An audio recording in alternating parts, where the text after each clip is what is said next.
നമസ്കാരം. ഞാൻ രവികേശവൻ. ഞാൻ എൻ്റെ മേഖല ഈ നിയമം കൂടി ആയതുകൊണ്ടാണ് ഇടയ്ക്ക് നിയമ വിഷയങ്ങളുമായിട്ട് ബന്ധപ്പെട്ട ഒരു പ്രതികരണമൊക്കെ ആയിട്ട് വന്നെത്തുന്നത്. ശരിക്കും താല്പര്യമുണ്ടായിട്ടില്ല, നിർബന്ധപൂർവ്വം വരുന്നതാണ് കാര്യം. ഞാനിപ്പോൾ എത്ര ആലോചിക്കുകയാലും നമ്മുടെ നീതിന്യായ സംവിധാനം ഒന്നും മാറുമെന്നോ അതിൻ്റെ തലപ്പത്തിരിക്കുന്നവർ മാറി ചിന്തിക്കുന്നെന്നും ഉള്ള തെറ്റിദ്ധാരണയെന്നുള്ള വ്യക്തിയല്ല ഞാൻ. എങ്കിലും ഈ അടുത്ത കാലത്ത് വന്ന ചില സംഭവങ്ങൾ, അതായത് ഒരിക്കലും ജുഡീഷ്യറിയുടെ ഭാഗത്തുനിന്നുണ്ടാവാൻ പാടില്ലാത്ത ചില സംഭവങ്ങൾ. ഒന്ന്, നമുക്കറിയാം, സുപ്രീം കോടതിയിലൊരു പെറ്റീഷനായിട്ട് വരുന്ന തൊഴിൽ ഇല്ലാത്തവരായിക്കോട്ടെ ഉള്ളവരായിക്കോട്ടെ യുവജനങ്ങളെ പാറ്റകളെന്ന് വിളിക്കുന്നു.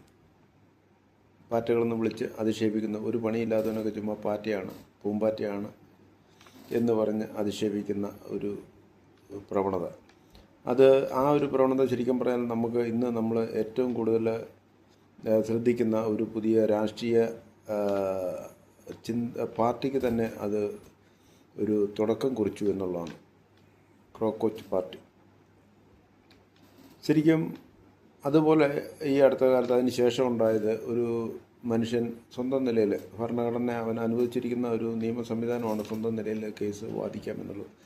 അങ്ങനെ ഒരു കേസുമായിട്ട് സുപ്രീം കോടതിയിൽ ചെല്ലുന്നു. നമുക്ക് എല്ലാം അറിയാം, നിയമപരമായിട്ട് രജിസ്റ്റർ ചെയ്യപ്പെടുന്ന ഒരു കേസുമായിട്ടാണ് അയാൾ വന്നത്. അപ്പം അവിടെ വരെ അയാളുടെ വഴി ശരിയായിരുന്നു എന്ന് സുപ്രീം കോടതി രജിസ്ട്രാർക്ക് തോന്നി. അതുകൊണ്ടാണ് ആ കേസ് അയാൾ കൊടുക്കുന്ന കേസ്, അത് റിവിഷനായിട്ട് അപ്പീലായിക്കോട്ടെ, റിവ്യൂ ആയിക്കോട്ടെ, എന്തും ആയിക്കോട്ടെ, അത് സുപ്രീം കോടതി പരിഗണിക്കാൻ യോഗ്യമാണ് എന്ന് സുപ്രീം കോടതി രജിസ്ട്രാർക്ക് അല്ലെങ്കിൽ അവിടുത്തെ ഏറ്റവും ഉയർന്ന ഓഫീസർക്ക് ബോധ്യപ്പെട്ടതിൻ്റെ അടിസ്ഥാനത്തിൽ നമ്പർ ഇടുകയും അങ്ങനെയാണ് അതിൻ്റെ പിന്നിലെ വ്യക്തി സ്വന്തം നിലയിലുള്ള കേസ് സുപ്രീം കോടതിയിൽ വാദിക്കുകയും ചെയ്തത്. അതിനെ തുടർന്നുണ്ടായ അധിക്ഷേപങ്ങളും നടപടിക്രമങ്ങളും ഒക്കെ മൊത്തത്തിൽ നമ്മളെ ലജ്ജിപ്പിച്ചു. ശരിക്കും പറഞ്ഞാൽ സുപ്രീം കോടതിയുടെ ഭാഗത്തുനിന്ന് അങ്ങനെ ഒരിക്കലും ഒരു ഇതുണ്ടാവാൻ പാടില്ലായിരുന്നു. ആ വന്ന മനുഷ്യൻ, അയാൾ ഉപയോഗിച്ച വാക്ക്, അയാൾ കോടതിയിൽ നടത്തിയ പ്രകടനങ്ങളൊക്കെ മോശമായിരുന്നു എന്ന് നമ്മൾ സമ്മതിക്കുന്നു. എന്നാൽ പോലും അയാൾ എന്തുകൊണ്ട് അവിടെ അങ്ങനെ ഒരു മനുഷ്യൻ എത്താൻ ഇടയായി, അയാളുടെ സ്വന്തം ഒരു കേസും കയ്യിൽ പിടിച്ച് ഹൃദയത്തോട് ചേർത്ത് പിടിച്ച് അലറി പൊളിച്ച് സുപ്രീം കോടതിയിൽ എന്തുകൊണ്ട് എത്തപ്പെടാൻ ഇടയായി എന്ന് ആരും ചിന്തിച്ചില്ല. നേരെ മറിച്ച് സുപ്രീം കോടതിയിൽ ഇരിക്കുന്ന ജഡ്ജസ് അയാൾ അവരെ അഭിസംബോധന ചെയ്ത രീതി ശരിയായില്ല, അയാൾ കോടതിക്കകത്ത് പെരുമാറിയ രീതി ശരിയായില്ല എന്നൊക്കെ പറഞ്ഞ് അയാളെ അധിക്ഷേപിച്ച് ആട്ടിയിറക്കി കോളറിന് പിടിച്ച് വെളിയിൽ ഇറക്കുന്ന ഒരു സംവിധാനമാണ്. ആ സമയം അയാളവിടെ നിന്നിരുന്ന സമയത്തോ അതിന് ശേഷമോ അയാൾ അവിടെ എത്തപ്പെടാൻ ഉണ്ടായ സാഹചര്യത്തെക്കുറിച്ച് സുപ്രീം കോടതിയുടെ ഭാഗത്ത് നിന്ന് യാതൊരു നടപടിയും ഉണ്ടായില്ല എന്നത് വളരെ ഖേദകരമായ ഒരു നടപടിയാണ്. അതുപോലെ ഇന്ന് ഇപ്പോൾ ഞങ്ങൾക്ക് വേറെ പണിയുണ്ട്, ഞങ്ങൾക്ക് നിങ്ങളുടെ കേസ് കേൾക്കുകയല്ല എന്ന് പറഞ്ഞു. ശരിക്കും പറഞ്ഞാൽ സുപ്രീം കോടതിയിൽ ഇരിക്കുന്ന ആൾക്കാരുടെ അവർ ശമ്പളമൊക്കെ മേടിച്ച് ആനുകൂല്യങ്ങൾ പറ്റി അവിടെ ഇരിക്കുന്നത് ഈ വരുന്ന ആൾക്കാരുടെ കാര്യങ്ങൾ കേൾക്കാൻ തന്നെയാണ്. അത് യാതൊരു മാറ്റവും വേണ്ട. പറയുന്നവന് പല സംസ്കാരത്തിൽ നിന്നും പല ഭാഷാ മേഖലകളിൽ നിന്നും ഭൂഖണ്ഡങ്ങളിൽ നിന്നും ഒക്കെ വരുന്നവനാവാം. അതിൻ്റെ അനുസരിച്ച് അവരുദ്ദേശിക്കുന്ന രീതിയിലുള്ള അഭിസംബോധനയോ കോടതിയുടെ സബ്മിഷനോ ഒന്നും ഉണ്ടാകണം എന്ന് വരണമെന്നില്ല. അതിനൊക്കെ അസഹിഷ്ണുതരാകാതെ ആ വന്നവൻ്റെ വിഷയത്തെ അത് കേട്ടേ പറ്റൂ. അതിനാണല്ലോ നിങ്ങളവിടെ ഇരിക്കുന്നില്ല. പിന്നെ നിങ്ങളവിടെ ഇരിക്കേണ്ട കാര്യമില്ല. അത്ര അസഹിഷ്ണുത ഉണ്ടോ? രാജിവെച്ച് വെളിയിൽ പോവുക, അത്രയല്ലേ ഉള്ളൂ. എനിക്ക് പണി പറ്റത്തില്ല എന്ന് പറയണം. ആ ആർജവത്വം കാണിക്കണം. അതല്ലാതെ ശമ്പളവും ആനുകൂല്യം കപ്പറ്റി അവിടെ ഇരിക്കുകയാണെങ്കിൽ വരുന്നവൻ പറയുന്നത് കേട്ടേ പറ്റൂ. അതിനാണ് ശമ്പളമൊക്കെ മേടിക്കുന്നത്. അപ്പോൾ ആ ഒരു ബോധം ഉണ്ടാവണം, ആ ഒരു നീതി ബോധം ഉണ്ടാവണം. അനുസരിച്ചുള്ള ഒരു പ്രവൃത്തി ബഹുമാനപ്പെട്ട സുപ്രീം കോടതിയുടെ ഭാഗത്തുനിന്നുണ്ടാവണം. താഴോട്ടുള്ള അറ്റത്തുള്ള മുനിസിപ്പൽ കോടതിയായാലും മജിസ്ട്രേറ്റ് കോടതിയായാലും ഇനിയും ഗ്രാമനീതി ന്യായാലയമാണെങ്കിലും എവിടെയാണേലും RDO കോടതിയാണെങ്കിലും എവിടെയാണേലും അത് ഉണ്ടാവണം. ഉണ്ടായേ പറ്റൂ. ഇല്ലെങ്കിൽ ജനങ്ങൾ നിങ്ങളെക്കൊണ്ട് അതിനൊക്കെ ഉതകുന്ന ആ രീതിയിലേക്ക് നിങ്ങളെ മാറ്റുന്നൊരു കാലം അതിവിദൂരമല്ല. കാര്യം ഒത്തിരി കാലങ്ങൾ കാര്യങ്ങളെ മാറ്റിക്കൊണ്ടിരിക്കുക.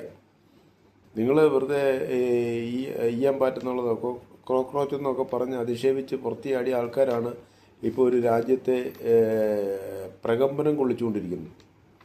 അപ്പോൾ ആ ഒരു ഓർമ്മ ബഹുമാനപ്പെട്ട സുപ്രീം കോടതിക്ക് ഉണ്ടാവണം, സുപ്രീം കോടതിയിലെ എല്ലാ ജഡ്ജസിനും ഉണ്ടാവണം. നിങ്ങൾ ശമ്പളവും ആനുകൂല്യമൊക്കെ മേടിക്കുന്നത് നിങ്ങളുടെ ഔദാര്യവും മറ്റൊന്നുമല്ല. ഈ ജനങ്ങളെ സേവിക്കാൻ വേണ്ടിയിട്ട് തരുന്ന ജനാധിപത്യ സംവിധാനം തരുന്ന ഒരു ഒരു ഒരു ഞങ്ങൾ തരുന്നൊരു ഔദാര്യമായിട്ട് നിങ്ങളാണ് കാണേണ്ടത്. നിങ്ങളുടെ ഔദാര്യത്തിൽ ഞങ്ങളല്ല നിൽക്കുന്നത്. ഞങ്ങൾ തരുന്നൊരു ഔദാര്യത്തിൽ നിങ്ങൾ പ്രവർത്തിക്കുന്നു, ജീവിക്കുന്നു എന്ന ഒരു തോന്നലുണ്ട്. അതായത് ഞങ്ങളാണ് നിങ്ങളുടെ മാസ്റ്റേഴ്സ് എന്നുള്ളൊരു തോന്നൽ, അല്ലെങ്കിൽ ജനങ്ങളാണ് നിങ്ങളുടെ മാസ്റ്റേഴ്സ്, ജനങ്ങൾക്ക് വേണ്ടിയാണ് ഈ സംവിധാനം, കോടതികൾ ജനങ്ങൾക്ക് വേണ്ടിയാണ്. നീതിന്യായ സംവിധാനം അല്ലാതെ ജഡ്ജസിന് ശമ്പളം തരാനോ കോടതിയിലിരിക്കുന്ന ജീവനക്കാർക്ക് ശമ്പളം തരാനോ വേണ്ടി മാത്രം ഉണ്ടാക്കിയൊരു സംവിധാനമല്ലത്. അത് മാറ്റണം, മാറി ചിന്തിക്കണം. അവിടെ വരുന്ന ഓരോ OS സൂട്ടിൻ്റെയും ഓരോ OP സൂട്ടിൻ്റെയും ഓരോ അപ്പീൽ സൂട്ടിൻ്റെയും അങ്ങനെ നിരവധി അനവധിയായ നമ്പറുകളിൽ പറയുന്ന കുറേ നമ്പറുകൾ മാത്രമായിരിക്കാം ജഡ്ജസിന് അല്ല കോടതിയിലെ സ്റ്റാഫുകൾക്ക്. പക്ഷേ അതിൻ്റെ എല്ലാം പിന്നിൽ ഒരു ജീവനുണ്ട്, ജീവൻ തുടിക്കുന്ന ഒരു ഹൃദയവും മനസ്സുമായിട്ട് ജീവനും ജീവിതവും സ്വന്തം ഹൃദയത്തെ ചേർത്ത് പിടിച്ച് വ്യാകുലതയോടെ വ്യസനതയോടെ വിതുമ്പുന്ന മനസ്സുമായിട്ട് നിൽക്കുന്നൊരു മനുഷ്യൻ, അല്ലെങ്കിൽ രണ്ട് മനുഷ്യർ, അതിൻ്റെ പിന്നെ മിനിമം രണ്ട് മനുഷ്യരുണ്ട് എന്നുള്ള തോന്നൽ എപ്പോഴും ജഡ്ജസിൻ്റെ ഭാഗത്തുണ്ടാകും. അത് താഴെ മുനിസിപ്പാലും കൊള്ളാം, മജിസ്ട്രേറ്റ് കൊള്ളാം, ഹൈക്കോടതി ആയാലും കൊള്ളാം, സുപ്രീം കോടതി ആയാലും കൊള്ളാം, ഇനി നിരവധി അനവധിയായ ഇതിനിടയ്ക്കൊക്കെയുള്ള ട്രൈബ്യൂണലുകളായാലും കൊള്ളാം, എന്തായാലും കൊള്ളാം. നിങ്ങളെല്ലാം ഒരു കാര്യം ഓർക്കണം. ജനങ്ങളുടെ ശമ്പളം കൊണ്ട് ജനങ്ങളെ സേവിക്കാൻ വേണ്ടി, അവരുടെ നിവൃത്തി വരുത്തിക്കാൻ വേണ്ടി, അവരുടെ അന്യായം പരിഹരിക്കാൻ വേണ്ടി, അവരുടെ നീതികേട് പരിഹരിക്കാൻ വേണ്ടി അതിന് ഒരുക്കി തന്നിരിക്കുന്ന സംവിധാനത്തിൻ്റെ ഭാഗമായിട്ട് മാത്രം നിങ്ങളവിടെ ഇരിക്കുന്നവരാണ്. അപ്പോൾ ജനങ്ങളുടെ ഭാഗത്തു നിന്ന് വരുന്ന ചെറിയ ചെറിയ വീഴ്ചകളും കാര്യങ്ങളൊക്കെ ഉണ്ടെങ്കിൽ അത് സഹിഷ്ണുതയോട് കേൾക്കാനും പരിഹരിക്കാനും, അവർ നിങ്ങളെ അഭിസംബോധന ചെയ്ത രീതിയോ അവർ പെരുമാറുന്ന രീതിയോ അതിലേക്ക് കൂടുതൽ ശ്രദ്ധ കൊടുക്കാതെ നേരെ മറിച്ച് അവൻ്റെ ഹൃദയത്തോട് ചേർത്ത് പിടിച്ച് കണ്ണിലെ നനവോടുകൂടി നിങ്ങളുടെ മുന്നിൽ അവതരിപ്പിക്കുന്ന വിഷയം എന്താണ് അത് കാതോർത്ത് അതിനൊരു പരിഹാരം സംവിധാനത്തിനുള്ളിൽ നിന്നുണ്ട്. നിങ്ങളുടെ പരിമിതിയൊക്കെ എനിക്കറിയാം.